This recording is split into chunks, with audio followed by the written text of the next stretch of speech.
de pesquisas psicobiofísicas, neste sábado, 5 de agosto de 2023, na cultura nordestina, no Poço da Panela, em Recife, e também via Skype, tenho a satisfação de apresentar uma palestra sobre um tema muito inusitado e complexo, né? Falta uma verdura.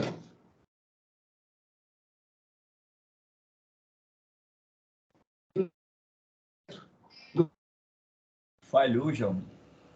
Falhou. Você, do,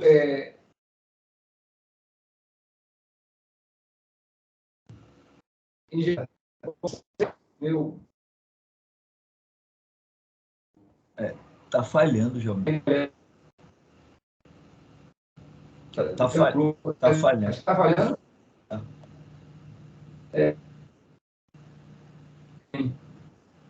Estou lhe ouvindo bem, está gravando bem. Mas aí pode iniciar, Luiz Carlos, porque estamos lhe ouvindo bem. A gravação vai...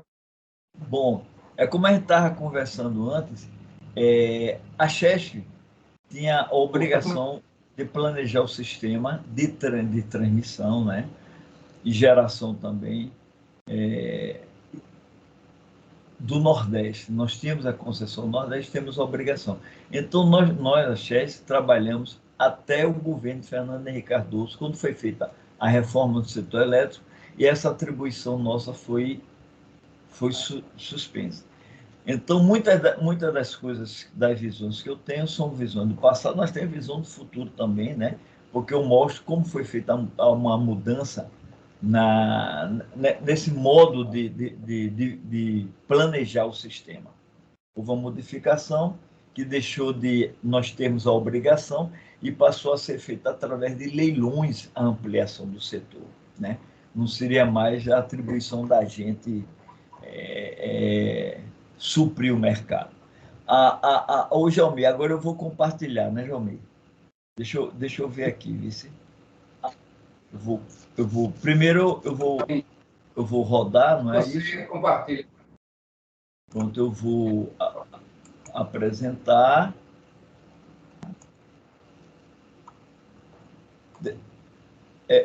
Agora eu compartilho, né?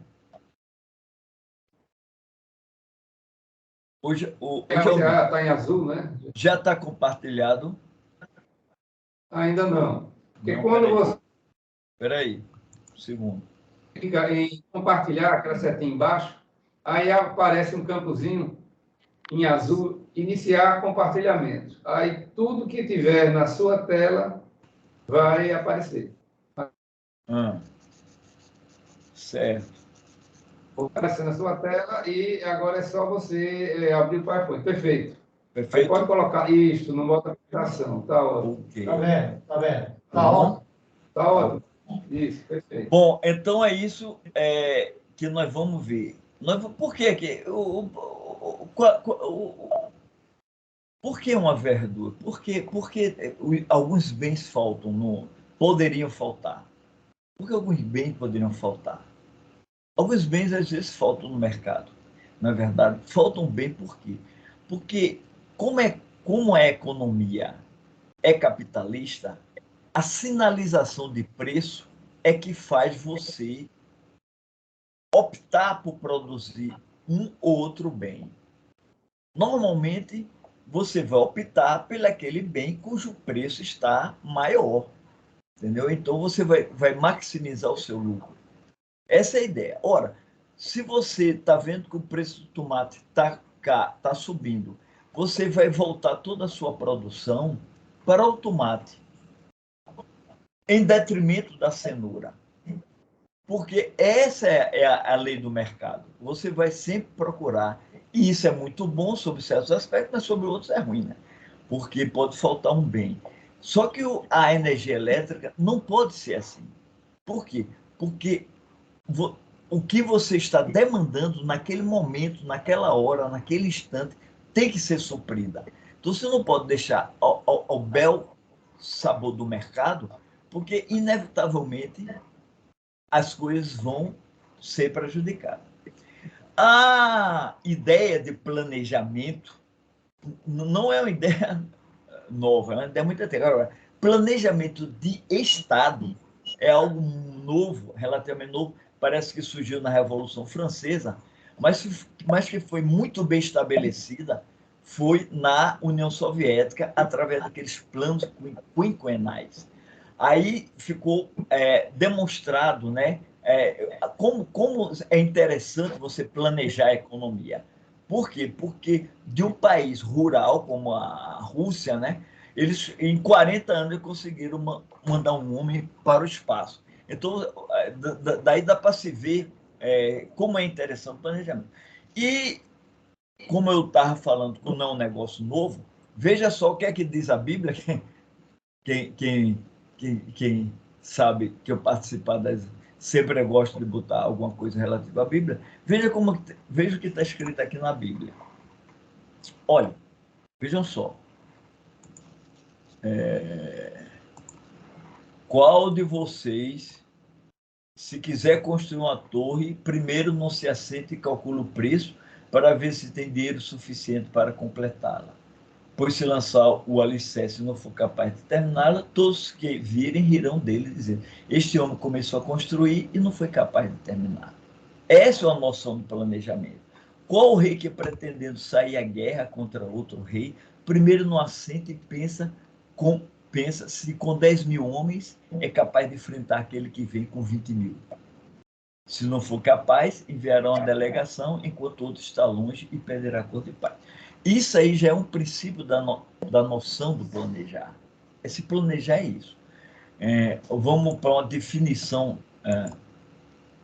a definição do planejamento. O que é o planejamento? O planejamento consiste em executar algo de forma antecipada, seja uma ação, um plano, uma tarefa, um cenário ou qualquer outro ato que tenha a finalidade de alcançar um objetivo. Qual é o nosso objetivo? O objetivo é suprir de energia elétrica, é não faltar energia. Esse é o objetivo. E por isso que nós usamos o planejamento, porque através desse planejamento nós podemos antever qual será a carga. Por quê? Porque se não satisfizermos, se não gerarmos o mesmo valor da carga que está sendo demandada naquele instante, naquele momento, naquela hora, o sistema entra em colapso.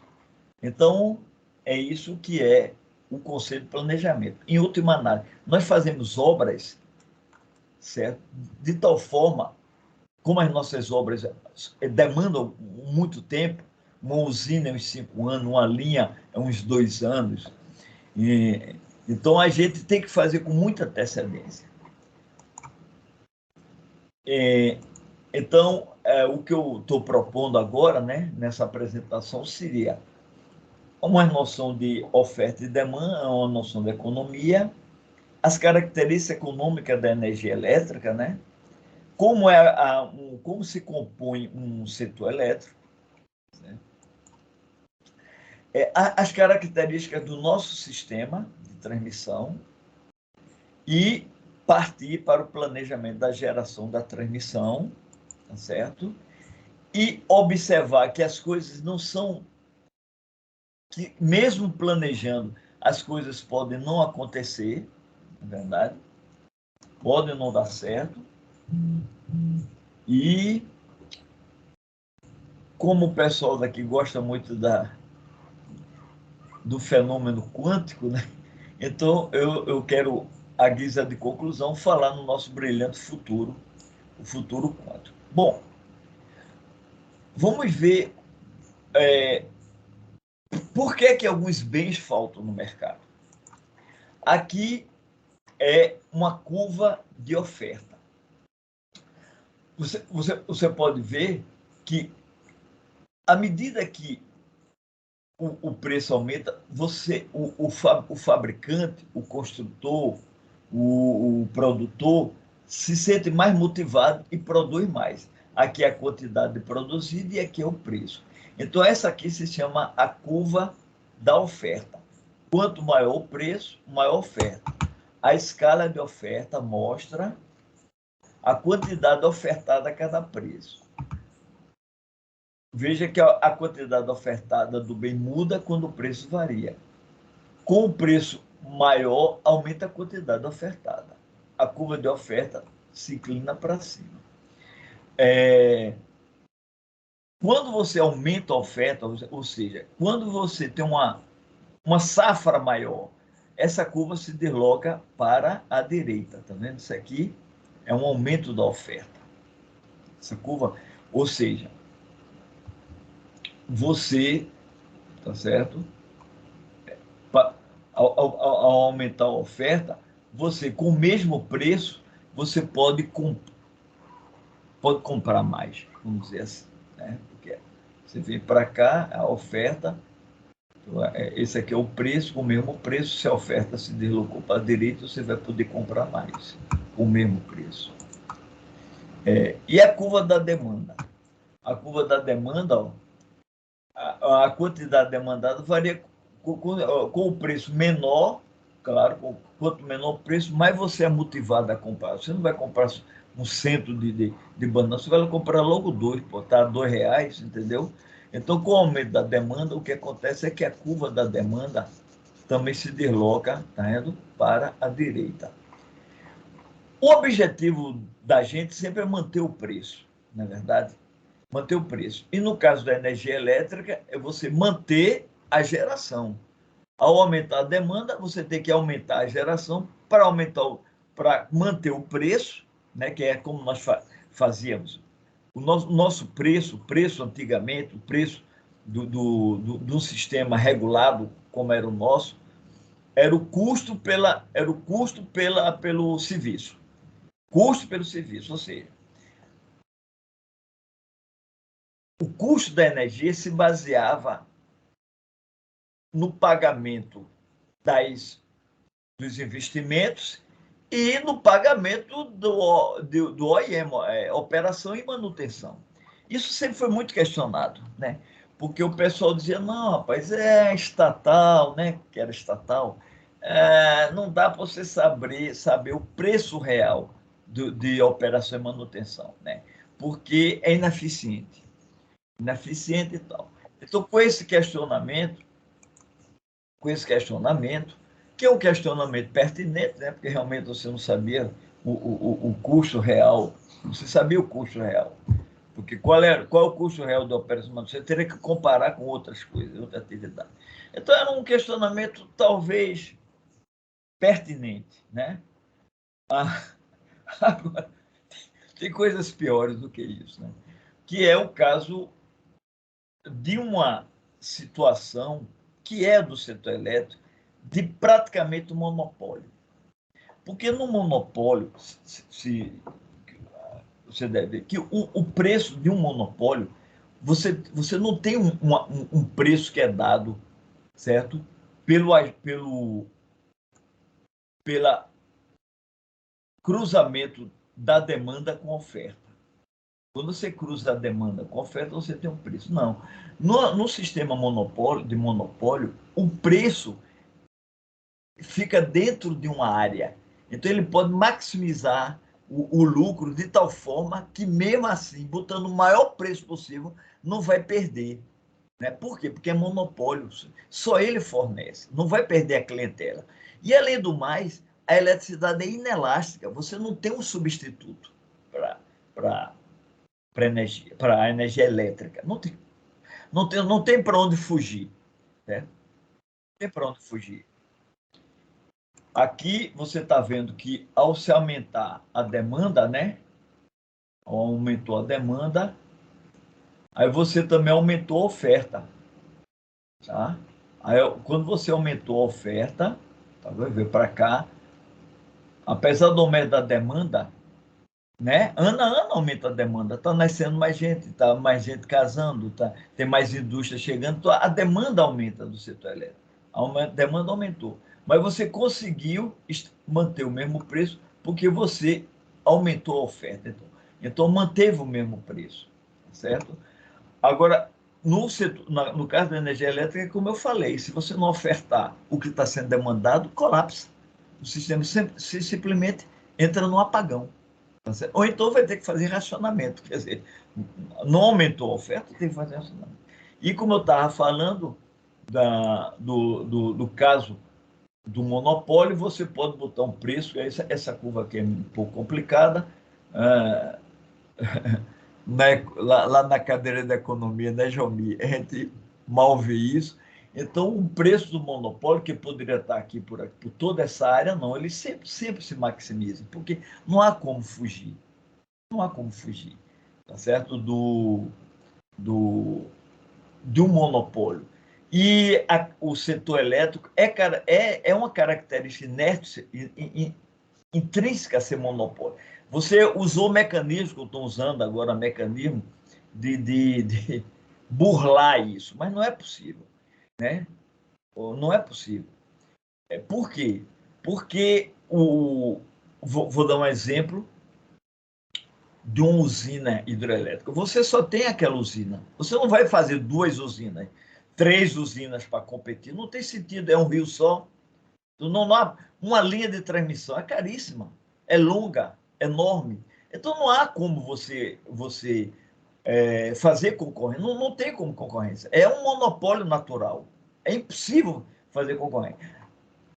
Usam mecanismos para disfarçar isso, né? Mas não funciona, o negócio não funciona, porque é natural, não se pode construir 2 linhas. Tá?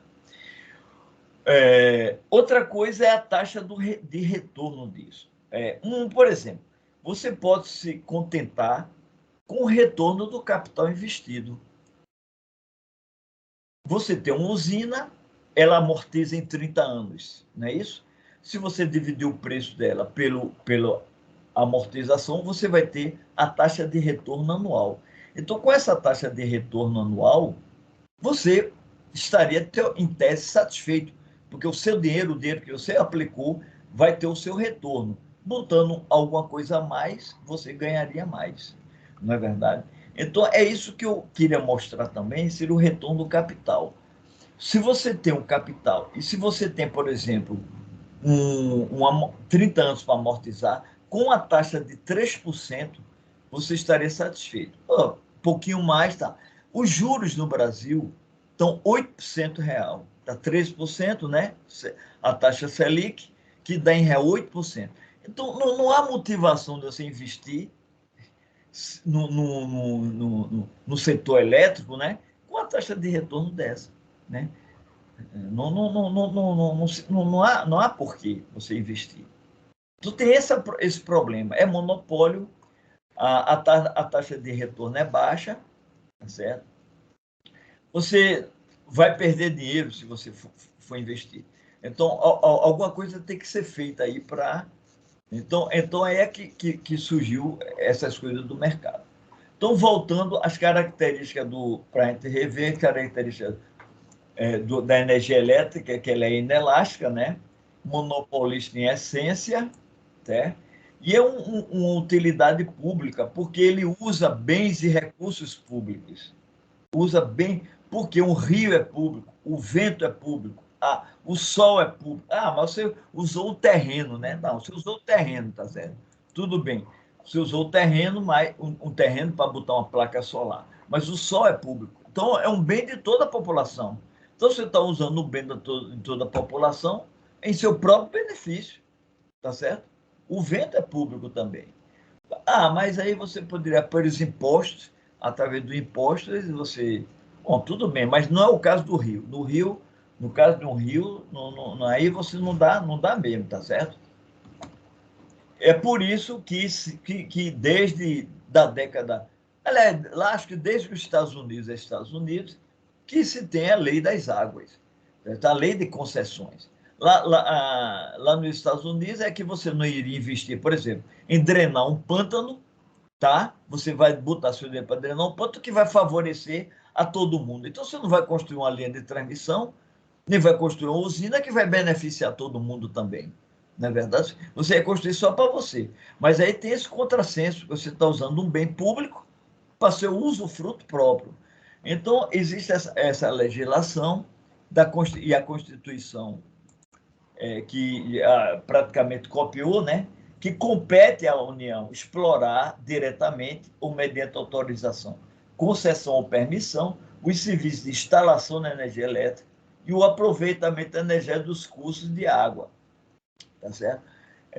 Então, para mim, na minha opinião, deveria ser do vento também, né?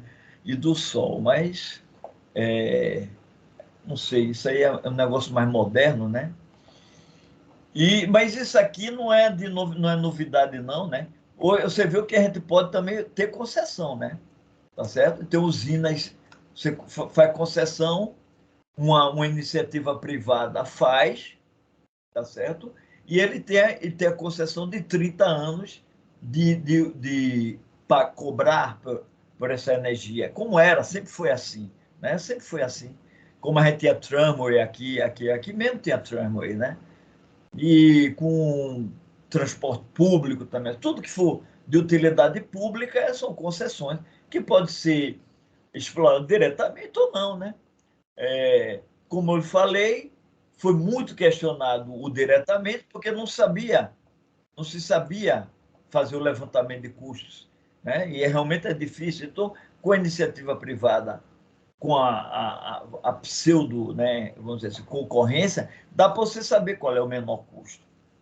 E, bem antes disso, né, que eu acredito que é a Constituição já é uma cópia, a Lei de Água, a Código de Água, que é de 34, já dizia isso há muito tempo, porque esse negócio é velho, eu acho que é lá nos Estados Unidos, desde o século repassado, os séculos anteriores, né?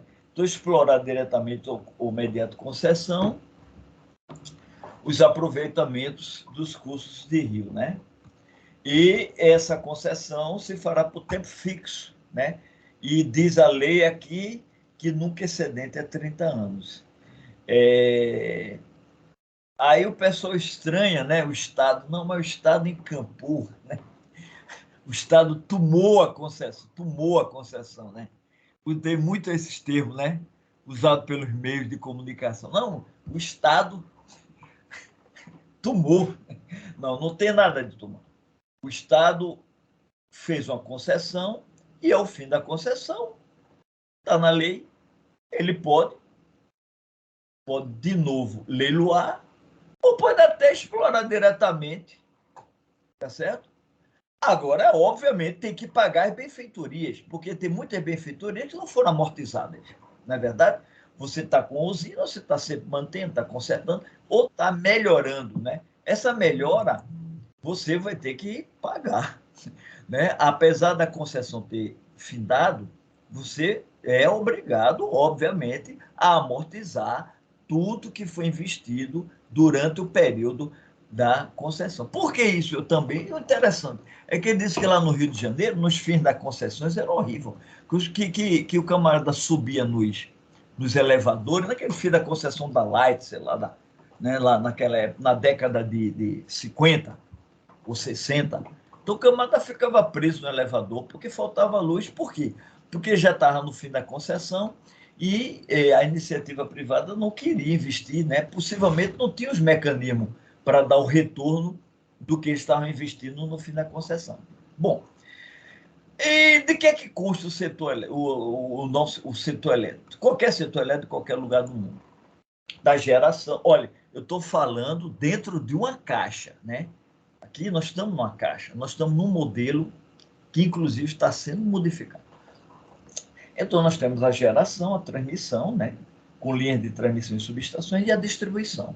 Eu vou focar mais na geração. Na verdade, o que a gente focaria mais seria a transmissão, né? Mas vou falar alguma coisa sobre geração e um pouco sobre distribuição. Qualquer setor elétrico é assim. Por quê? Porque a transmissão, como as fontes baratas, né? Porque uma fonte cara, você pode botar perto da carga, mas as fontes baratas estão distante da carga, você inevitavelmente tem que elevar a tensão, porque ao elevar a tensão, as correntes ficam menores para a mesma potência e você pode transportar com linhas de transmissão mais baratas. Então, essa é a ideia da transmissão, de se ter uma transmissão.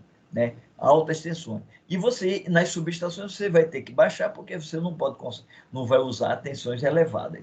Então, essa é a ideia do setor elétrico e esse é o mecanismo das coisas. Agora, vamos falar sobre a característica do nosso setor elétrico. Nós temos geração ecologicamente sustentável. Por quê? Porque água não se gasta. Água não se destrói. Olhe, eu estou dizendo até agora, né? No fim, eu vou falar que a água se destrói, né?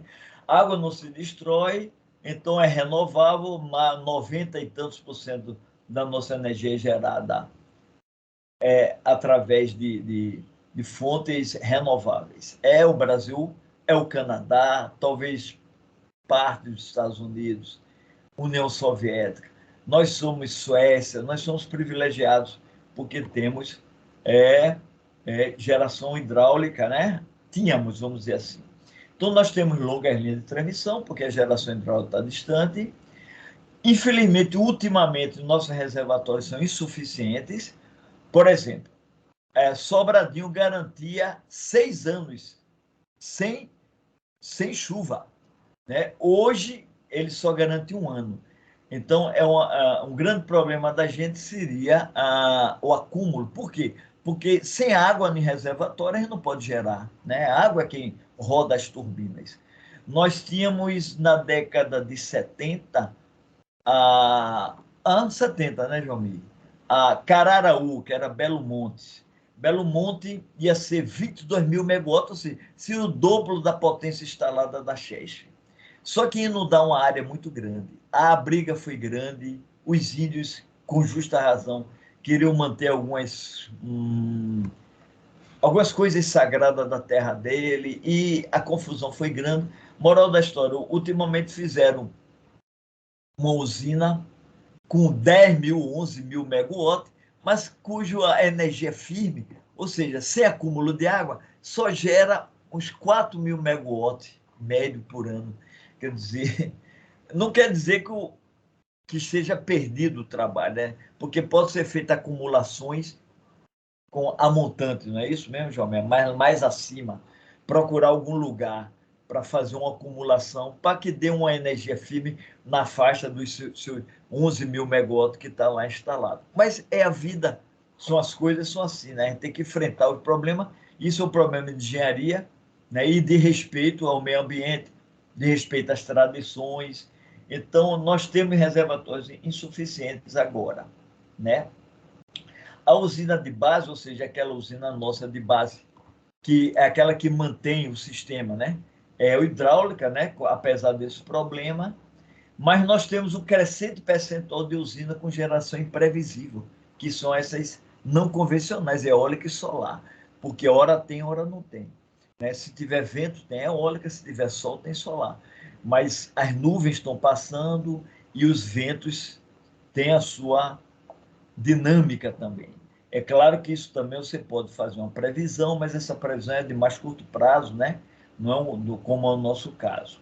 Nós temos um potencial, né, inesgotável de geração eólica e solar.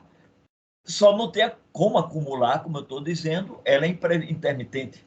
Intermitente é imprevisível. Imprevisível, você pode, numa demanda tal, faltar.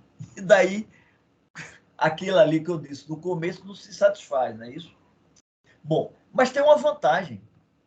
Nós temos um sistema integrado, certo? Ou seja, como temos bacias que se comportam de forma diferente, né? Pode chover muito no sul, chover pouco no norte, ou vice-versa.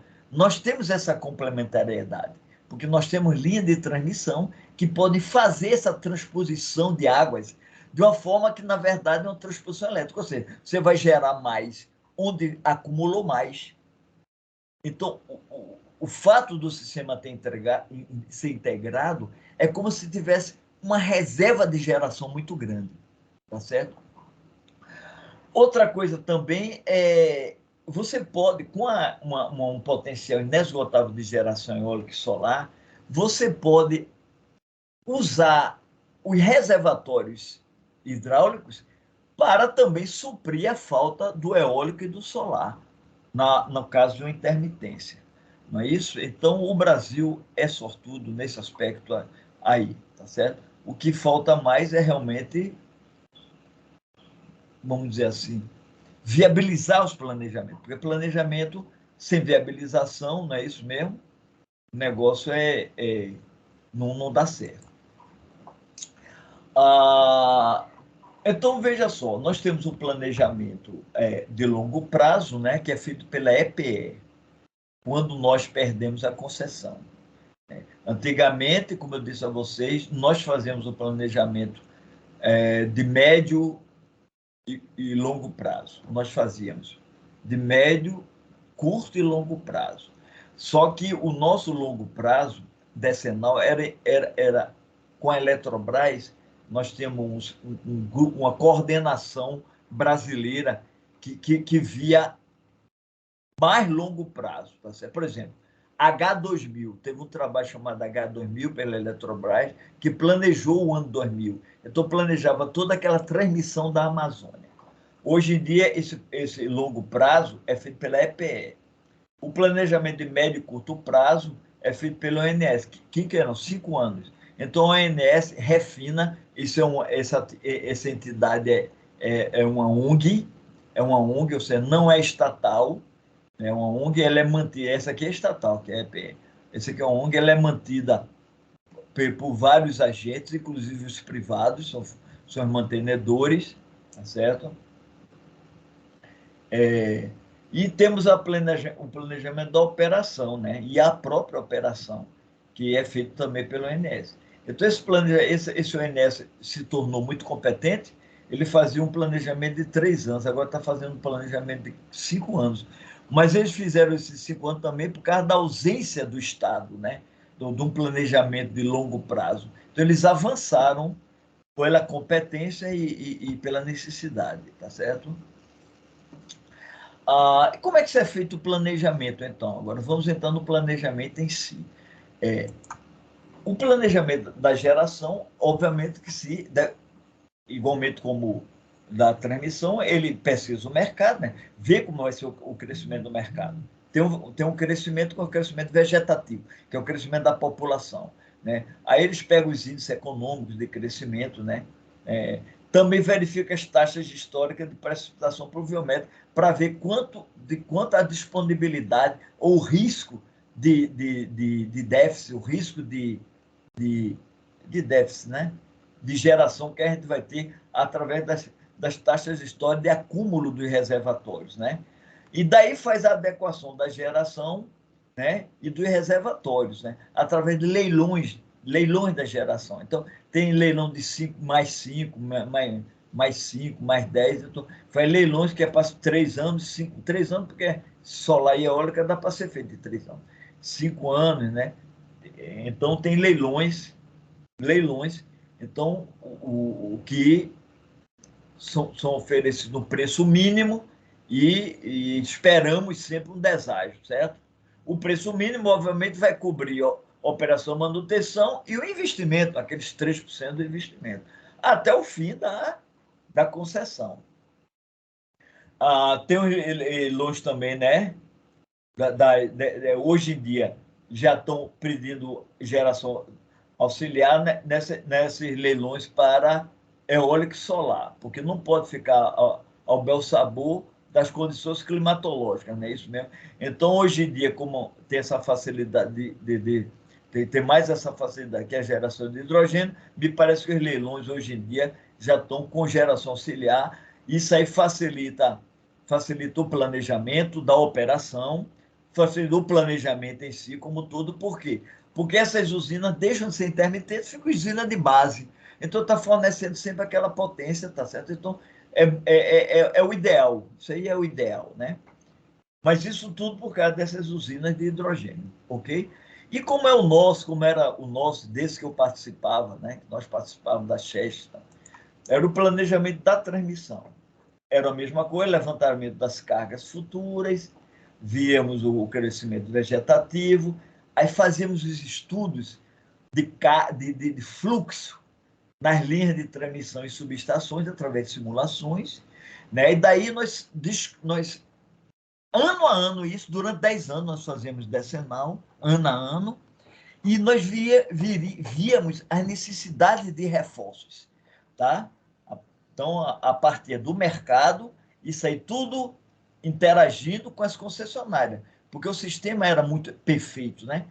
O Estado via as áreas de concessão, o ente federativo via, e os estados viam o planejamento estadual. Então, em conjunto com o planejamento estadual, nós estabelecemos, calculávamos a carga. É claro que os camaradas botavam mais, isso era uma coisa também que era questionada. Sempre o camarada queria mais energia, né? Bahia queria mais, Pernambuco queria mais, entendeu? Aí sempre tinha esse problema aí, tá? Que a reforma tentou modificar isso, né? Penalizando. Se você fizer um contrato e a energia... Antigamente não tinha isso. Então, surgiram muitas coisas que é para aperfeiçoar. Então, antigamente não tinha, aí os estados pediam o máximo que podia. E esses estudos de sobrecargas nas linhas e subestações, a gente usava o critério N menos é o seguinte: se você tirasse uma linha de transmissão, o sistema tinha que suportar, tá certo? Agora, apenas uma, né? Porque senão, se botasse, por exemplo, tirar duas, e o sistema ficar mais caro, né? Os investimentos seriam maiores e o custo, que era o custo o custo pelo, como é que se diz? O custo pelo serviço ia ficar mais caro, né? E não é só isso, não, porque também é inútil, né? Você usar o critério de tirar duas linhas, nosso, né? Seria um caso de um apagão, tá certo? Pode ocorrer, né? De acontecer isso. E daí nós fazíamos um cronograma das novas estações e das novas linhas de transmissão, certo?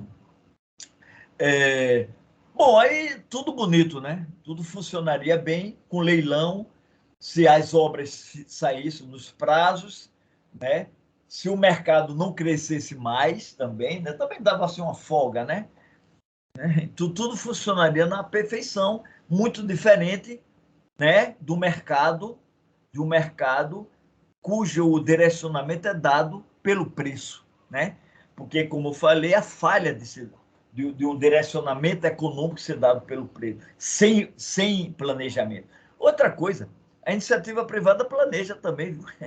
Eu tenho um exemplo de uma palestra que uma vez eu assisti do nosso ex-ministro, né? Faz tempo isso, Severo Gomes, que inclusive ele é capitalista, ele era dono de uma indústria, né, de tecelagem, né? Então ele foi ministro da Economia num desses governos aí, parece que foi acho que foi de bom, foi depois da Revolução, depois da aí Severo Gomes, capitalista, ministro da Economia, eles planejavam o setor de aço, porque o setor de aço parte era estatal e parte era privado. Aí quer que Severo Gomes diz, olha que Severo Gomes é um capitalista. Olha que Severo Gomes diz, rapaz, é difícil planejar com o setor privado. Pelo seguinte, porque a gente da estatal fazia o planejamento, via a demanda e investia para suprir aquela demanda. Aí e era rateado, né? Aí o que a iniciativa privada fazia? Não investia para suprir aquela demanda. Por quê? A gente viu por quê. Porque se não suprisse aquela demanda, o preço iria aumentar. Então, esse é o problema do sistema econômico como si, né? Porque a concorrência nunca é perfeita, né? E tem certas coisas que levam muito tempo. Você não vai fazer uma usina siderúrgica no ano, né? Ou em 6 meses. Então você vê como era interessante. Bom, mas se tudo funcionasse assim, como a contento, né? Inclusive aquele modelo muito bem elaborado, né? Que era o ente federativo cuidava da geração e das concessões, e o ente Estado a distribuição, para mim foi um negócio que funcionou, mas esgotou-se com o tempo também, né? Mas se tudo funcionasse a contento, os leilões também funcionam, né? Não vou dizer que não é porque está funcionando, né? Às vezes faltam agentes, né? Dá um leilão lá, o preço não satisfaz, tá certo? Inclusive teve essa daí, né? Teve um leilão, me perdoe eu falar nisso agora, mas eu não posso, vamos dizer assim, sonegar essa informação. Tem outras visões do fato. Belo Monte. Belo Monte quiseram dar um preço, no leilão deram um preço abusivo. Aí o ente federativo disse, não, isso aí não satisfaz. Nós vamos fazer um consórcio e ganhar. E foi feito o consórcio e ganhou, entendeu? Porque é assim que um camarada deve agir. Ah, mas teve gente que disse, não, mas botaram o preço abaixo do valor. Não interessa. Entendeu? Não interessa, não interessa. Interessa que Belo Monte saiu depois de 40 anos. Tá certo? Essa é a verdade. Saiu depois de 40 anos. 40 anos estava para sair Belo Monte. Bom, mas se as coisas não. Mas não, o que eu estava dizendo, né? Na verdade, a gente viu que não funciona muitas vezes. Por exemplo, a gente teve o racionamento, com tudo isso que eu estou falando. Não, né? Teve o racionamento. E tem os apagões. Né? Então, as coisas não são assim como a beleza do mercado, como eu estava dizendo, que é tão perfeito que não falta banana, nem falta uma laranja, nem falta um tomate. Temos alguns problemas que ocorrem, né? Eu não estou querendo falar no problema da distribuição, porque às vezes tem sobrecargas em transformadores, que os cabos não trocam, às vezes, né, relaxam, e problemas de corte, de poda de árvores, né, de curtos-circuitos. Esses problemas ocasionais que acontecem. Eu estou falando de problema realmente do sistema elétrico, seriam dois problemas. O problema é o apagão, né? O apagão que confunde muito, né? O apagão com racionamento. O apagão é um problema de instabilidade, tá certo? Como é que chama? Tem um termozinho em inglês para isso. Que aconteceu nos Estados Unidos, né? E aconteceu no Brasil aqui também por causa de um evento que foi além do N-1. Foram duas linhas e colapsou o sistema, passou muito tempo para ser recuperado. Então, eu botei um exemplo aqui, tá vendo? Se você perder uma geração, vamos pensar que essas bolas sejam gerações, né? Se você perder uma geração, essa malha vai oscilar. Então, é isso mesmo que aconteceu. Essa malha fica balançando, balançando, balançando, tá certo? Até chegar um novo ponto de equilíbrio. Né? Umas descem, outras sobem, umas descem, outras sobem. Se não acontecer isso, vai se quebrar tudinho o sistema, tá certo? E para recuperar vai demorar muito. Então, o problema do apagão é um problema de estabilidade, é um problema que se enfrenta no planejamento da operação, tá certo? E se resolve através de cortes de carga, né? Você se tem, e de ilhamentos, né? Você ilha, aí você restringe aquele problema. Aí não passa a ser um apagão generalizado, né? Eu me esqueci o termo em inglês, já. Tem um termozinho em inglês, se não me fala a memória. Blackout. Blackout, né? Não há um blackout generalizado. Não é isso? Não há um blackout. Então, esse problema de estabilidade ocorreu aqui alguns anos atrás. Disseram que foi uma placa de um gerador da gente, né? E o problema do racionamento, que é o problema, esse problema aqui é a não viabilização do planejamento, do que foi planejado a longo e médio prazo, ou então alguma coisa que estourou realmente o histórico do fluxo de água, né? Como é que chamaria? Não é isso que eu já falei no começo. O histórico se você não se alguma coisa, né? O tempo mudou. O tempo mudou. As coisas estão bem diferentes, né?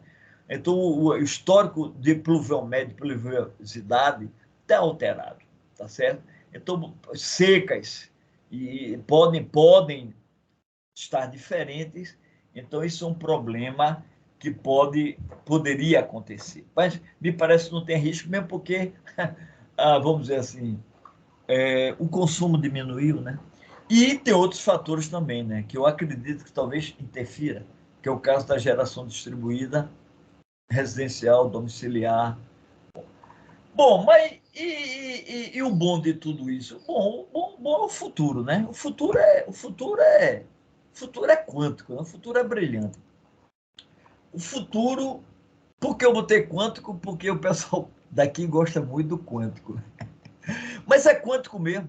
É quântico mesmo. Por quê? Porque é da fusão. Da fusão. A fusão nuclear. A fissão não. A fissão deixa subprodutos radioativos, né? Mas a fusão não. A fusão é a solução do Sol. Né? A fusão é quando você junta dois. Você juntou, fundiu e liberou energia, não dá subprodutos radioativos. Esse é o ideal e a turma está pesquisando e já está fazendo. É a solução que o Pai Eterno deu, né? Porque ele fez isso aí. Lá no Sol, o que acontece é a fusão. Né? Se pega hidrogênio, se junta e dá o hélio e libera energia, e a energia em abundância, né? É claro que ele botou todo um anteparo, né? Entre o Sol e a Terra, mas essa é a solução, vamos dizer, quântica, porque está no domínio tá no domínio dos nêutrons, né? Está no domínio das moléculas e dos átomos. Bom, o potencial do Brasil de fonte renovável é inesgotável, né? Em offshore tem mais de 100 mil megawatts, né? 10 mil megawatts era Xerxes, 100 mil megawatts potencial offshore, ou seja, na costa, na praia, na costa. Então, é um potencial inesgotável. A turma já está querendo vender, né? Transformar essa energia em hidrogênio para vender, né? Vai satisfazer uns poucos capitalistas e ao consumo, a concentração na Europa, né, lá. Bom, a geração de nogenda, que torna a usina intermitente em usina de base, que inclusive já está de leilões, mas aí traz aquilo que eu tinha falado no começo, o problema da destruição da água. Nunca aconteceu o problema de destruir água, né? Isso aí você, através da hidrólise, você vai separar o oxigênio do hidrogênio e vai trazer esse problema. Eu não sei se esse problema é grave ou não é grave, ou se o futuro pode ser muito ou não ser muito. O problema é que essa é uma coisa que nunca ocorreu. Não se destruir a água. Um dado interessante é que você tem, por metro quadrado lá na atmosfera, um quilowatt metro quadrado. Porque não tem nuvem, né? Não tem nuvem, então você tem uma energia firme de 1 megawatt. Então, o quanto que eu já falei, né? Tá certo? Então, o que a gente viu são sistemas de transmissão de grande porte, né? Aí você pode questionar, mas Luiz, isso aí você está vendo o planejamento da transmissão, mas as coisas podem mudar totalmente, podem, totalmente, totalmente, totalmente. Pode ser tudo isso que se transforme em nada, né? Ou melhor, que nós tenhamos a nossa independência energética. Então, saindo dessa caixa, né? Dessa caixa, o que é que acontece? O que acontece é que nós temos já disseminado essa geração distribuída residencial. Tá? Tem um anseio, todo mundo, vocês têm, todos nós temos, de ter um sistema de bateria econômico, né? De tal forma que a gente se liberte de estar na rede. Porque a geração distribuída não é antieconômica se botar bateria, né? Não compensa. O retorno do seu capital investido não vai. Lá nos Estados Unidos, Elon Musk vende aqueles Power Pack, né? Eles chamam Power Pack, tá certo? Residencial, mas aquilo ali não compensa a que ninguém tem, eu acredito. Só se for fora da rede, que eles chamam offline, né? Fora da rede. Então, sei lá, em fazenda, aí que você tem baterias, mas não compensa. E agora a última notícia, que eu soube que o camarada ganhou o prêmio Nobel. Isso eu soube há umas 2 semanas atrás, e eu não chequei ainda isso. A supercondutividade e a temperatura ambiente. Esse daí eu acho que vai ser muito bom. Por quê? Porque vai acabar a resistência nos fios. Tá certo? E você vai botar uma corrente numa bobina, a corrente vai ficar infinitamente rodando ali naquela bobina. Então, eu acho que a utilização disso vai ser um futuro radiante, promissor, e só falta ser para todo mundo. Então, meus amigos, era isso que eu queria falar, e vamos sair da caixa, né, também, e deixar esse sistema grande aí para as grandes coisas, né, e voltar para nós próprios, a independência energética e o conforto energético, porque você ter seu ar-condicionado, você ter a sua sauna, assim, por que não, não é isso? Você ter a sua piscina aquecida, estou falando os anseios de uma classe média burguesa, né? Por que não, né? Então era isso que eu tinha a dizer e obrigado aí, pessoal, tá certo? E aqui eu estou aqui com vários legumes, tá certo? E o frango também, né? Que tudo é produção que a energia elétrica ajuda. Obrigado aí e vamos ver o que é que você programa aí, João.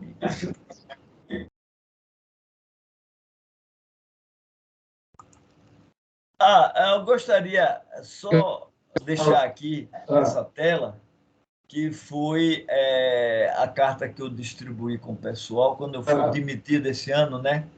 Aí eu disse aos meus colegas que ficaram, né, que eu, por ter sido servidor público, eu me considero servidor público, eu não trabalhei um dia sequer na Cheste. Eu servi, como dizia Geraldo Vanderé, funcionário público não trabalha, ele serve ao povo, serve, com o maior prazer, de levar energia elétrica. E eu servi, não trabalhei, esses 45 anos e 6 meses, para mim, foi de servir. Né? E eu invejo que fica, invejo sim, porque a missão, né, que nós teríamos de aproveitar essa energia offshore, transferir para o sistema através da HV, dessa alta tensão DC, ou AC de 1000 kV, que é um desafio maravilhoso. E eu desejei boa sorte aos nossos colegas. É isso. Obrigado, Luiz Carlos, por desvendar para nós, né, aqui o mundo elétrico. Eu gosto muito dessa cidade, tanto quanto da parapsicologia, viu? Eu acho que eu botaria no mesmo patamar uma da luz, a ignorância, sabe? Como é que se diz? Não, a superstição, né? Uma da luz, a superstição. E outra da luz, energia elétrica. Gosto de ambos do mesmo modo. Molina levantou, mas obrigado por desvendar, né? Não, eu quero que você contribua, porque E você também está lá na operação, sabe mais do que eu em certos aspectos, viu?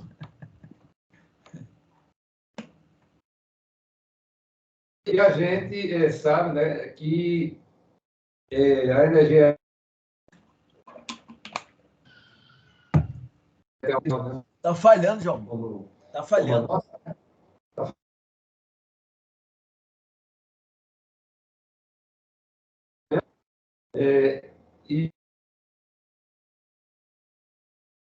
E garantia, né, que você falou. O Almir falhou muito, viu? Está falhando muito, João. Está falhando? Tá.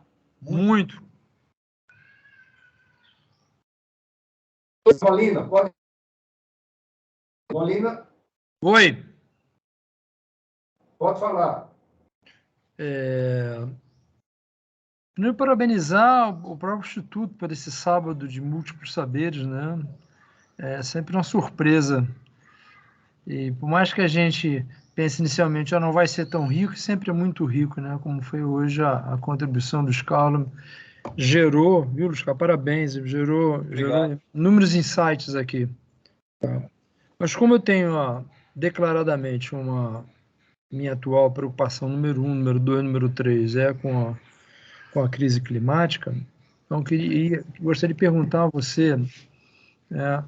No aspecto energético, então, uma das saídas que a gente vai ter para mitigar um dos aspectos da crise climática é realmente, na minha opinião, a instalação de grandes usinas de dessalinização, né?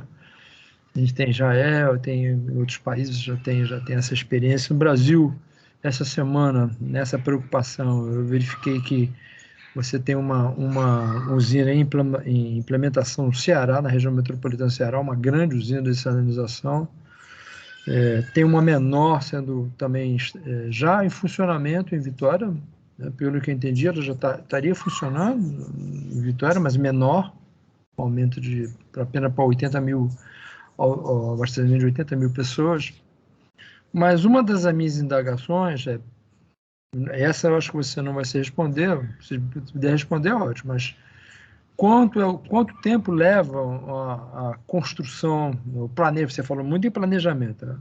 O planejamento, depois que for planejado, que já demanda um grande tempo, né, e eu acho que essa é a minha grande bandeira, é necessário iniciar o planejamento agora, já, imediato, tá? Você vai ver todos esses aspectos que você falou, né, depois que você planeja, custos, uma série de coisas, tem que começar agora, tá? Depois que iniciada, eu não sei se você pode me responder. Depois que planejou, vamos começar amanhã, tá? Vamos começar setembro, certo? Quanto tempo leva, em média, tá? Vai depender, claro, do tamanho, mas quanto tempo levaria? Vamos pensar essa de Vitória, que é relativamente pequena, tá? E vamos pensar que talvez a maioria dos municípios brasileiros vai precisar ter, se houver realmente uma grande crise, uma grande seca, uma seca bíblica, né? Vai precisar de usina de sanitização do tamanho dessa de Vitória, que, se eu não me engano, custou 50 milhões, essa pequena. E a de Ceará está planejada para ser algo em 500 milhões. Tá? Quanto tempo você acha que, eu não consegui identificar isso, mas quanto tempo você acha que pode demorar, minimamente, ou num pior cenário, a construção de uma usina do tipo de Vitória, tá? Para abastecer 80 mil pessoas? Mas o que eu gostaria de ouvir você, ver se você tem alguma luz, que eu não vi nas coisas que eu procurei, numa crise, num cenário de seca, tá? A geração de usina hidrelétrica vai desaparecer praticamente. Ela vai desaparecer. Então, você acha que é viável? Ou qual seria a alternativa? Não sei se você sabe, a alternativa para você manter essas usinas de funcionamento: eólica, solar, tá? Ou offshore, uma onda, ou atômica, né? Você tem uma opinião formada sobre isso, né? Numa grande crise climática, onde a gente vai ter as usinas hidrelétricas praticamente vão parar, né? Mas você vai precisar focar na usina de sinalização em termos de água, tá? Qual seria, na sua opinião, a melhor fonte? Eólica, solar, de maré ou usina atômica? Se puder responder, tá? Se não puder, de qualquer maneira, foi muito interessante a sua palestra, tá? Eu pensei que não ia sair, não ia me enriquecer tanto, me enriqueci e você gerou vários insights, tá? Então, parabéns ao IPP por tê-lo convidado e parabéns pela sua palestra. Obrigado.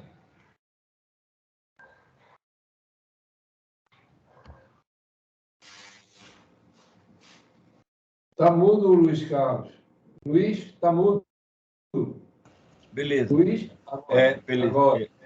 Existe um histórico de pluviosidade, né? E de hidraulicidade, não é isso, João? O nome talvez seja isso. Então, se tem um histórico de 50 anos de chuva. Tá? E nesse histórico tem, você pode ver a média, ver quando aconteceu cheias e quando aconteceu secas também. Né? Como é que o setor elétrico reage? É como eu lhe falei, através de reservatório de água. Reservatório.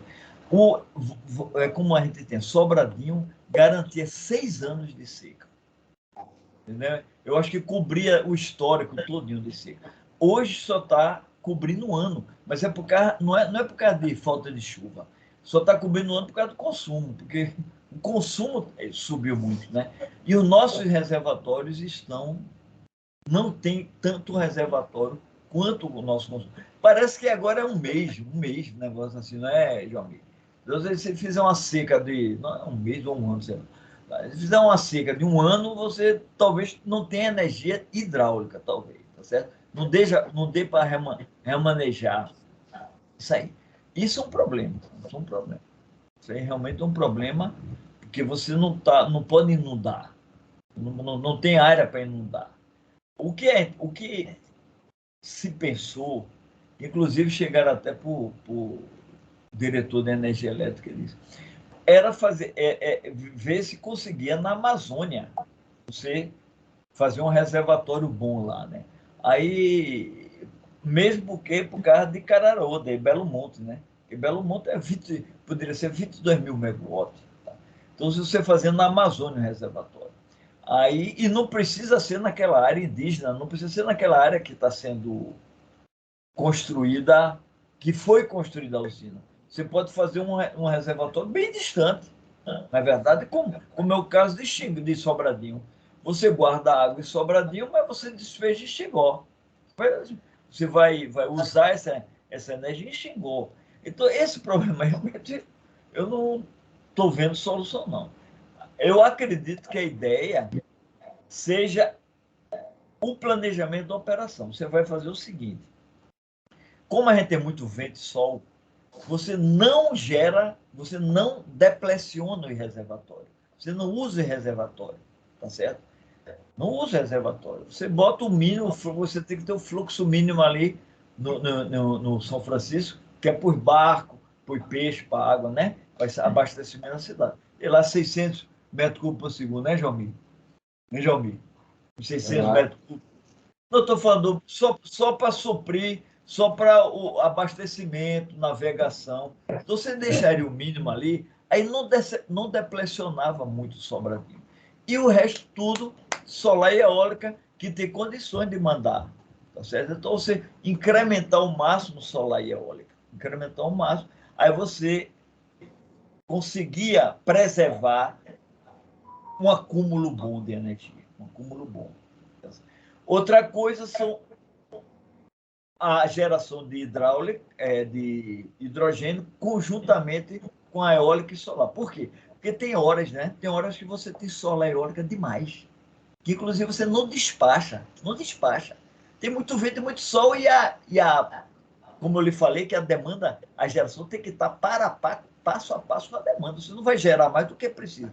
Então, você, nessas ocasiões, que são muitas, o potencial da rede é grande, você vai ao invés de mandar para a rede, você vai gerando hidrogênio, que os leilões agora parece que já vêm. Então, a ideia é muito do planejamento da operação, ou seja, não despachar hidráulica e despachar mais eólica e solar. Só que tem os 30%, né, só ainda está pouco de eólica e solar. Agora, nuclear era o ideal, porque é uma usina de base, não é? Você gerava o tempo todo. O problema é que quem é que quer nuclear? Ninguém quer. Você vê uma Chernobyl aí, né? Ninguém quer. Tá? Ninguém quer. Se eles conseguirem dominar a fusão, seria muito bom. Né? Mas não vejo perspectiva para nuclear, que já tem planejado aqui, né? Mas eu acho que nosso amigo Maris, né, o João Mir, não sei se tu conhece, professor Maris, ele era o representante da Nuclem aqui e tal, já inventaram uma usina ali. Agora, o problema da água, da escassez da água, eu não sei se aquilo é um problema do Brasil, mas ali de Ceará tem, né? Dessalinização. Aí essa é energia, né? Gasto, né? Para gente, o setor elétrico é demanda. Isso aí é carga, entendeu? É carga, mais carga. Tem que considerar no planejamento essa carga. Ô, Luiz Carlos, me permita só, como você falou de dessalinização, é para gerar água, não é para energia elétrica. É outra coisa, sabe, Mônica? Você está É na carga, escassez de água, você gera água, mas consome energia. Consome energia. Para gente é carga. Juiz esclarecer, é carga. Mais carga para suprir. É o caos, bicho. Não, mas a gente tem uma bomba atômica aqui, né? A gente tem o sol aqui no Nordeste. Eu não gosto muito da solar porque concorre com produção de alimento. Por que você não gosta da solar? A solar ocupa espaço, né? Ocupa espaço de terra. A gente da Xexa não tem nenhuma pergunta não, né, João? Tem Camilo, eu tenho a minha que eu quero fazer. Então, eu ia falar das nossas usinas Camilo, biocombustíveis, depois eu falo, biocombustíveis. E Camilo, eu tenho a impressão que ele congelado com a imagem congelada, né? A mão não fica paradinha assim o tempo todo. Eu acho que ele caiu. Mas eu tenho uma pergunta, né, que eu achei assim, muito interessante.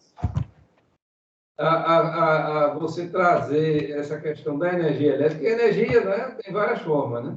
A energia elétrica, ela é uma forma e ela em si, né, você sabe muito bem, ela em si, ela serve para dar choque, digamos assim. Mas é o uso dela, né? Você falou muito na energia hidráulica, né, por conta da Chester, energia térmica. Na verdade, você está transformando alguma energia na energia elétrica para ela servir de alguma coisa. Então, ela é simplesmente um meio, né, a energia elétrica.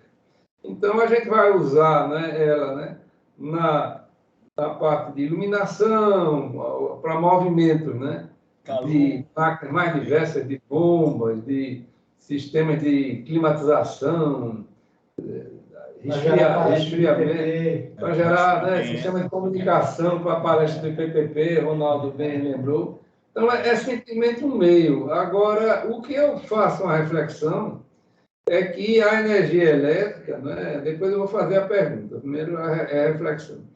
Ela expandiu a consciência humana, né? Então, num aspecto que a gente, como seres primitivos, né, era muito ligado à questão da energia do dia, né, do ciclo do dia e noite, e se expandiu. Inclusive, foram feitos alguns estudos, eu achei muito interessante, em sociedades indígenas, na Amazônia, que não tinham contato com a eletricidade, aí chegou a eletricidade, inclusive afeta o sono, afeta a fisiologia, tá certo? Então, aquele ritmo circadiano, né, que a gente tem, ele é afetado. Então, a sociedade moderna ela foi reversivelmente afetada, né? E por isso que eu digo, a consciência foi expandida, você passou a usar a noite, e não só depender dos ciclos naturais, e isso, né, em si, é uma importância muito grande. Além dela servir de meio, né, para muita coisa, praticamente tudo, tanto é quando ela falta, né, Molina aí citou a questão da escassez, né, que é uma coisa que, puxa, a gente vai, né, ter escassez de o aumento, a mudança climática.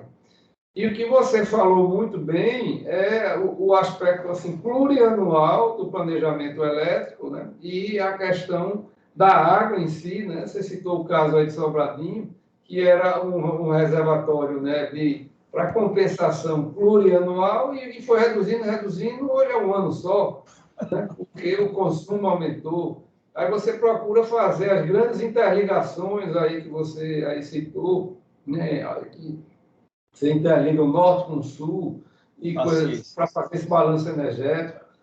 Você falou também da parte solar, né, que é complementada. Você disse, não tem sol, não tem vento. Você deu um exemplo, né, bem simples, né, mas que é bem fácil de entender. Não tem sol, não tem vento, não tem energia solar nem eólica. Então, quer dizer, a energia solar e eólica elas não são estáveis. Então, você citou o apagão, né, o blackout, né, muito bem. Uma das dificuldades, né, é quando você tem um blackout, quem garante a estabilidade é a energia hidráulica. Então, quando tem um balanço, né, a gente que é da área sabe, a energia eólica é a primeira que sai, ela não oscila, se a rede oscilar, você perdeu uma linha, tudo. Sai Então, rápido. isso é prejuízo da sociedade. E apagão térmica também sai rápido. É um sistema Isso é feito o cérebro da gente e o coração, né? Ele é feito para ficar funcionando o tempo todo, né? Se deixa de funcionar para voltar, né? Para você dar uma massagem cardíaca, reanimar tudo, até voltar, né, às condições normais, meu amigo, são horas, e começa a dar vários problemas, que a coisa não foi feita para estar delicada. Então, isso é muito interessante, sabe? Mas eu queria fazer algumas perguntas, e você, em princípio, pelo que eu notei, é a favor do modelo estatal, citou até a questão do planejamento soviético, né, que deu certo durante muito tempo, e depois desandou, né, a gente sabe, tanto é que o regime caiu. Então, todo o regime, ele depende basicamente da sustentabilidade. Então, ele existe, qualquer modelo, ele tem que estar preparado para o futuro. O planejamento é um insumo disso, né? E esse modelo estatal, né? Eu fiz parte de uma estatal que hoje não é mais, né? A gente já pegou o finzinho dela, né, meus caros, já que não sendo mais estatal, que é a Cheste. E esse modelo, né, ele não estava dando mais respostas, né, assim, com a velocidade, com o dinheiro que se precisa, né? Você, para manter um planejamento, é muito recurso, né? É planejamento de usina, de eólica, de novas fontes alternativas, e hidrogênio, linha de transmissão, isso tudo são bilhões e bilhões que possivelmente o Estado não consiga dar a resposta apropriada, porque ninguém quer mais os racionamentos. A gente sofreu, a gente se lembra no governo Fernando Henrique, aqui todo mundo, puxa, a gente tem que racionar. Aqui, talvez, que a gente tem que ter um misto, né, de sistemas centralizados e distribuídos. Distribuído é aquela placa solar que a gente bota na casa da gente. Então, isso é um sistema lá, com atendimento local, para não depender, né, do atendimento distribuído. Mas a minha pergunta é nesse sentido de modelo estatal, né? Se você realmente acredita, né, que o modelo estatal hoje, no dia a dia, ele consiga dar respostas, né? Porque eu sempre me pergunto, né, assim, aquilo por que é que determinadas coisas funcionaram durante um tempo e depois não funcionaram mais. Então, você deu até o exemplo soviético, e realmente ele funcionou. Mas em 89, né, me lembro bem, a queda do Muro de Berlim, foi uma questão simbólica. Para mim, foi um dos eventos mais assim, importantes da segunda metade do século XX. Então, aquilo ali caiu porque não conseguia atender, né? Então, a gente passa por essas questões hoje, né, dos modelos estatais, e eu, na minha convicção, eu acho que tem que ter regulação do Estado, né, porque o Estado, ele, digamos assim, ele tem a missão de olhar para o bem público, né, e às vezes o privado, ele não tem essa visão de você, num longo prazo, você atender o interesse público maior. Então, tem que ter uma regulação desse tipo. Mas é muito difícil hoje em dia, né? E as privatizações, elas procuram ir nesse sentido, de dar o maior interessado é a sociedade, é o público em geral. E é o que parece hoje, os modelos centralizados, eles não conseguem atender o futuro. Então, é essa reflexão, né, que eu faço e que trago para você, né, naquilo que a gente viu que funcionou tão bem, né, e hoje, né, então você viu mesmo a questão, por exemplo, você falou da usina de Belo Monte, que foi colocado em determinado momento um preço aviltante, eu não me lembro mais se era da ordem de 30 reais o megawatt, né, preços históricos, e o Estado, né, o governo brasileiro, fez por 20. Correu, né, para trás, mas a que custo? Mas a que custo?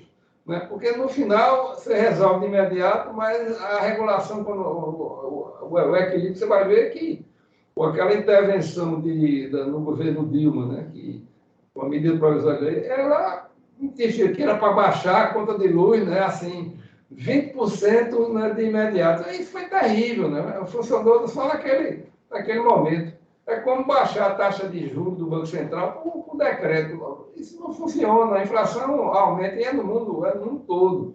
Né? Então, quer dizer, tem que ter uma dosagem aí, um equilíbrio aí no planejamento aí que não seja tão centralizado E é o que parece, essa é a minha dúvida, sabe? É exatamente se um modelo puramente estatal, ele consegue atender às demandas crescentes, né? Porque o planejamento, como você bem mostrou, ele tem que estar ali antenado, né?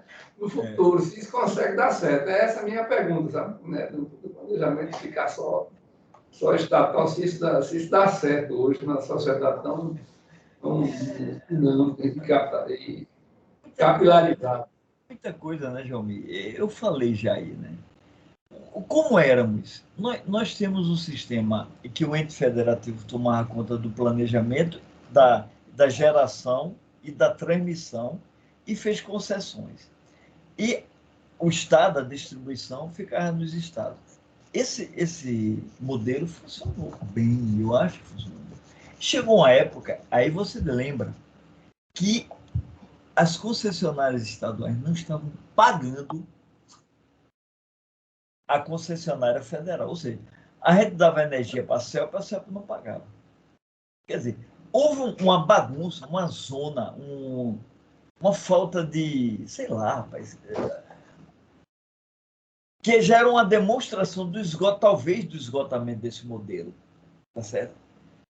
Enquanto era um modelo ideal, esse foi gestado no regime militar, foi gestado esse modelo no regime militar. E era um modelo que, a meu ver, era... Porque não foi usado só para isso, foi usado também para telecomunicações, era o mesmo sistema. O tronco grande era do ente federativo e as distribuidoras estaduais era a TELP. Então, era o mesmo modelo que eu acho que deve ter sido bolado por Roberto Campos, né? Então, o negócio funcionava. Aí começou a degenerar, não pagar, a gente não investia, a gente planejava e não investia. Então, houve vamos dizer assim, um colapso nesse modelo.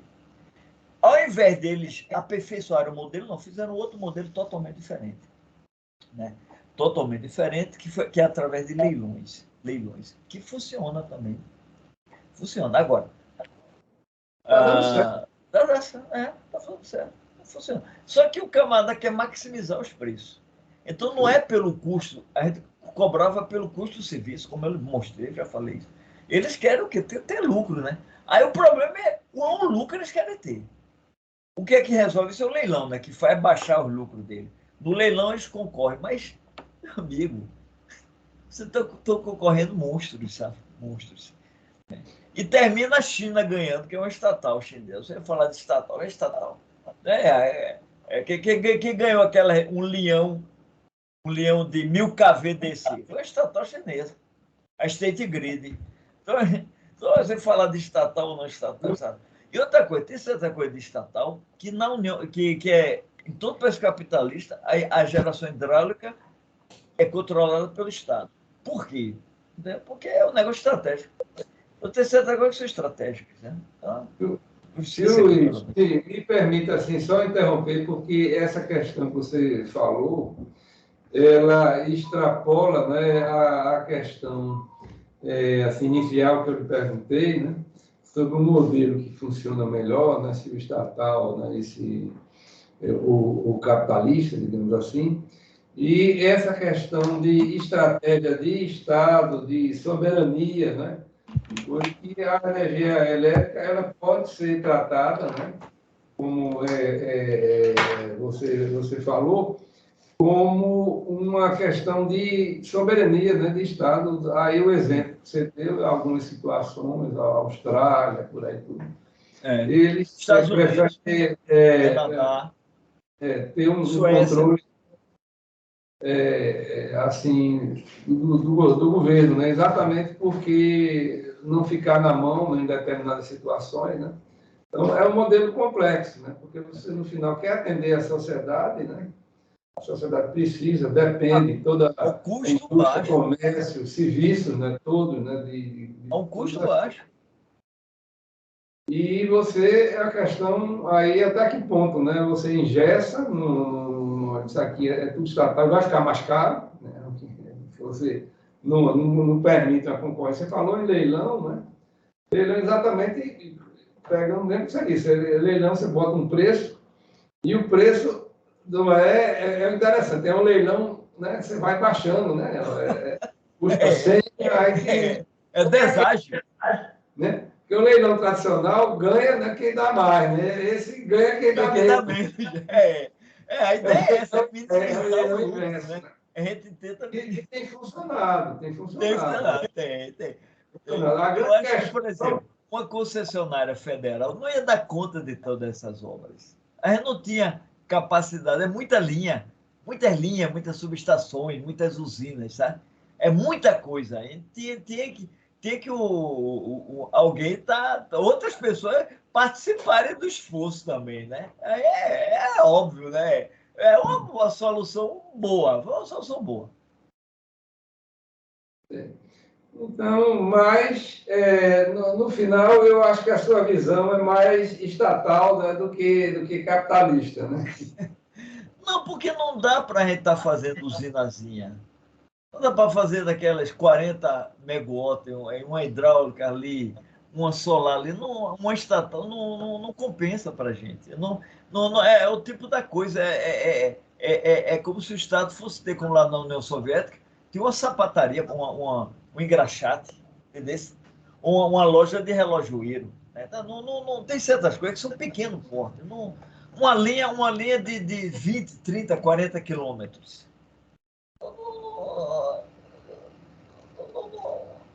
Entendeu? Não agrega nada. É mil vezes melhor alguém mais ágil, sabe? Faça mais rápido. Entendeu? Desde que é regulado. Tu vai fazer em cima de uma área indígena, do FUNAI. Então, não vai, né? De uma área de preservação, entendeu? Não vai fazer, né? Fazer um negócio que amanhã vai se acabar. E outra coisa, no fim da concessão, devolver. Aí você falou, não, Dilma fez um pacote para baixar artificialmente o preço. O que Dilma fez foi pedir a concessão. A concessão venceu. A concessão venceu. Veja só, quando a concessão vence, foi o que eu expliquei. O dono já recebeu. A chefe, que detinha o patrimônio, já tinha 30 anos. Então tem que voltar para o Estado. Ah, ela podia ter leiloado, mas leiloado, veja, algo já ter sido amortizado. Amortizado, quer dizer, é pago, o povo já pagou. Então dá para baixar mesmo. E o preço está baixo mesmo, ainda continua baixo. Entendeu? Porque foi. Agora, por que que, veja só, quando o sistema era estatal, quando você amortizava, você não baixava o preço da energia, por quê? Porque você estava ajudando a pagar as novas obras. Então, as novas obras, o custo, aquele custo que eu disse pelo serviço, não ficava tão caro, por quê? Porque as coisas amortizadas estavam pagando Entendeu como é que é? Não sei se vocês concordam com isso. Né? Entendeu? Como é o preço pelo o custo pelo serviço, o serviço é também o investimento, a amortização do investimento. Se tem investimento já amortizado e você está usufruindo dele, você poderia baixar a tarifa, mas você não baixa. Por quê? Porque você dá para compensar um investimento novo. Então, uma coisa cobre a outra. Tá? Ô Luiz, me permita uma réplica. Eu penso o seguinte, que a questão do fornecimento elétrico, desse modelo que está posto, ele serve para garantir, ele é um modelo que tem funcionado e tem permitido garantir o funcionamento, né, o fornecimento de energia elétrica para a sociedade no futuro. Ele não é um sistema que baixe o preço da eletricidade. É só a gente imaginar faz quanto tempo que se privatizou a CELP, que hoje não gosta nem de ser chamada de CELP, é Neoenergia. E século passado, no governo Arraes, quem vendeu a CELP foi o governo Arraes, que é um governo socialista. Né? E o que é que isso baixou? O que é que melhorou o atendimento? Quem depende assim, de atendimento da CELP pelo monopólio, né, que continua sendo um monopólio, é muito ruim, é demorado, né, é cheio de problemas. Então, essas coisas, é um setor regulado, não é? Regulado, e que isso não melhorou, mas você vê que a distribuição da energia elétrica ela ficou um maior alcance para o Estado. Não é? Então, quer dizer, é um sistema dinâmico. No final das contas, na minha impressão, eu acho que esse novo modelo, na minha visão, ele foi mais favorável à sociedade. Não baixou o custo da energia, mas ela tornou ela mais disponível para várias camadas da população, setor industrial e floresta. Essa é a minha visão, né? Eu concordo com você. Agora o preço, né? Eu concordo com você, porque mais agentes entraram. Então, tem mais gente para construir linha, tem mais gente para construir usina, mais subestações. Eu concordo. Agora, eu estou vendo, Luiz, que o nosso amigo voltou, Camilo, que você tinha, né, congelado, não sei se congelou de novo, e Molina levantou a mão, não sei se ainda estava a mão anterior, a mão congelada. Então, se Camilo ele estiver disponível, é a sua vez, Camilo. Infelizmente, você ficou congelado. Né? Não, eu continuo meu comentário, né, que é um setor muito complexo, não adianta mexer por voluntarismo, né, assim, governamental. Inclusive, é um setor de retorno, né, conhecido no mundo das ações. Se você quer ganhar muito dinheiro, você vai especular em outros tipos de indústria. Mas a indústria da energia elétrica é aquele setor, assim, garantido. Você vai investir numa empresa que está construindo uma usina, construindo uma linha, e aquilo ali, ele vai dar um retorno, uma remuneração que é tranquila. Você vai ter uma concessão. Sustentável. É sustentável, então é lucro certo, não vai ser lucro extraordinário, mas é um lucro certo, diferente, tanto é que tem muita empresa investindo. Quer dizer, então, nesse aspecto, é um modelo salutar. A minha dúvida hoje, né, com relação à privatização da Eletrobras, é se o modelo de gestão corporativa, que é um modelo aplicado no mundo, né, onde você não tem nenhum acionista que domina tudo, né, é um sistema corporation, né, que chamam isso. Né, se isso aí vai dar certo, né, num prazo dos 5, 10 anos na frente, porque no final, o que é mais importante é você ter a garantia do investimento para a sociedade. Então, se essa corporation conseguir dar uma resposta melhor para a sociedade, não é só para os acionistas, né? também para os acionistas, para os empregados, fornecedores, todo mundo, né? Mas, assim, a sociedade, principalmente, né? Que é o que, no final, as coisas existem, né? Para ela, né? Deveriam ser para ela, para garantir uma coisa. Essa é a minha dúvida, sabe? Porque é uma coisa muito nova, sabe? A gente não tem muita experiência aqui no Brasil dessas coisas, e de boa intenção, e de consultoria, né? A gente está calejado, né? E de boas ideias, a gente está cheio, né? Às vezes as coisas são planejadas, e principalmente é um setor muito dinâmico, né? Aí agora ligado ao mercado, é muito complexo. E só o tempo, né? Aquelas coisas que a gente aprendeu, né? O tempo é que dirá se esse negócio realmente deu uma melhor resposta para a sociedade. Não vai dar certo. Ou não. Tá certo? Para os empregados, com certeza não, mas para a sociedade... Não vai dar certo. Aí eu tenho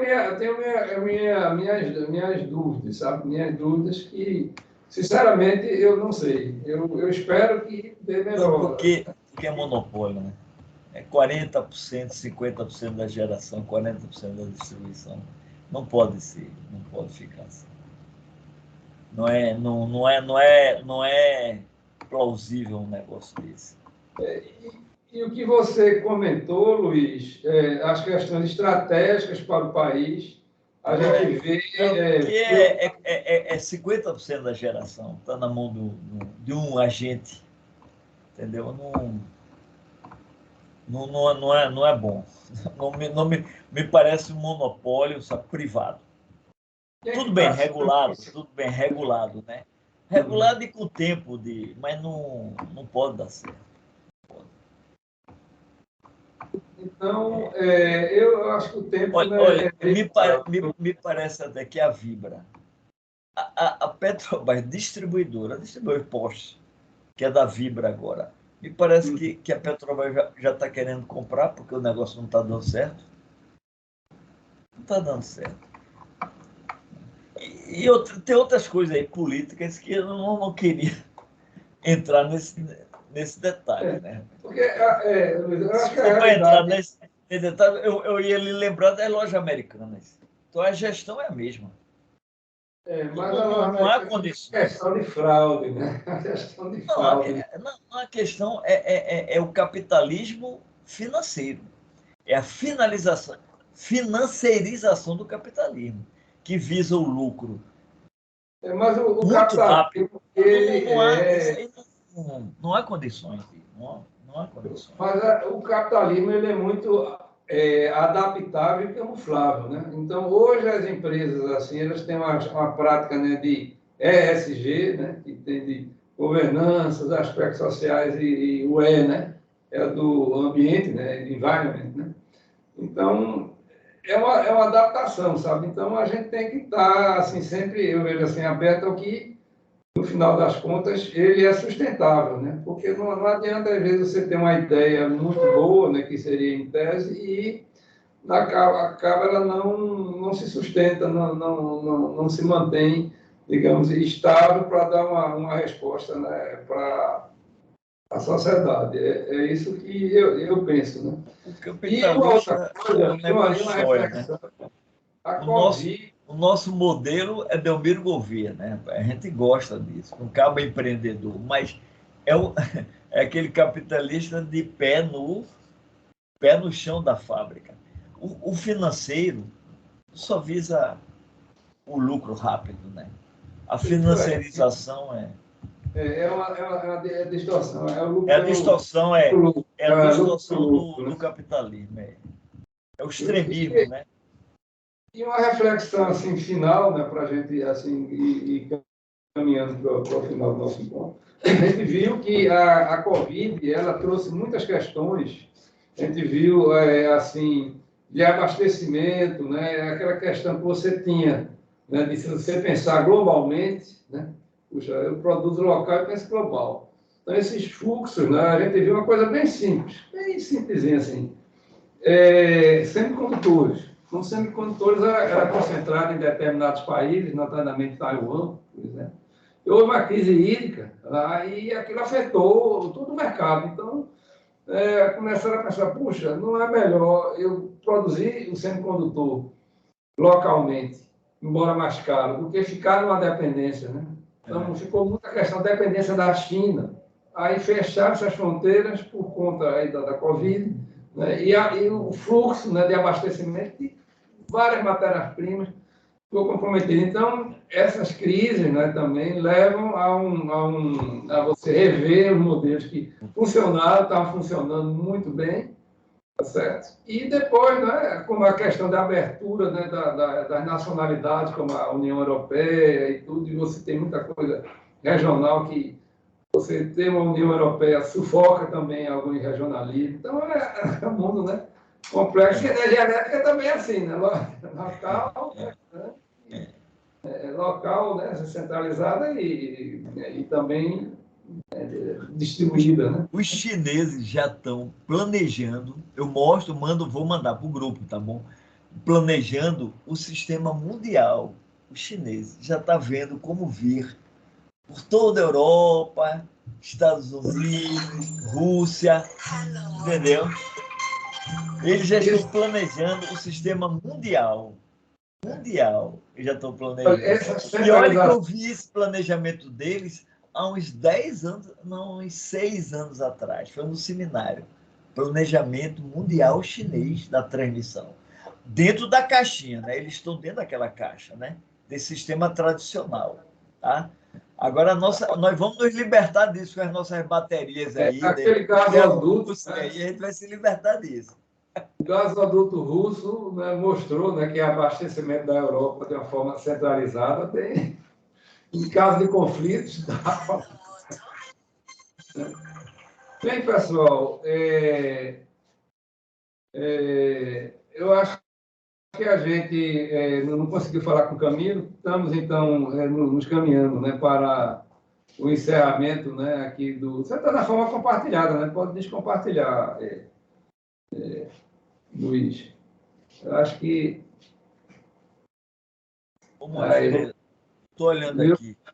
Então, no próximo sábado, nós teremos uma apresentação em parapsicologia, sempre às 9h30, né, mantendo a tradição aqui do nosso Instituto. Essa sua palestra, Luiz, foi a 26ª deste ano, né? Então, as nossas atividades são contínuas, exceto quando tem feriados. Então, feriado Natal, Ano Novo, coisa desse tipo, né? São João, que é um feriado local muito forte, né? Esse tipo de coisa a gente, né? Então, mas obrigado, viu, pela sua participação, pelos seus mostrar aqui, disponibilizar os seus conhecimentos, para proporcionar... Eu queria agradecer pela oportunidade, viu, que você deu, e ao nosso líder, professor Walter, né? Guru. Nosso líder, Guru, que abriu todas essas perspectivas. Não sei se você quis dizer que era o canguru. É o professor Walter. Canguru é o cachorro que é guru. Nosso líder. Guru. Guru, é verdade. Nosso líder, né? Gostei. Foi um pouco infame, né? Mas tudo bem, né? A gente está certo. Meus amigos, muito obrigado aí pela manhã e até o próximo sábado. Tchau, gente. Obrigado pelo convite. Parabéns, Carlos. Obrigado, pessoal. Tchau. Tchau, Ronaldo. Tchau, Canguru. Tchau, Tchau, Brelage. Tchau. É sábado.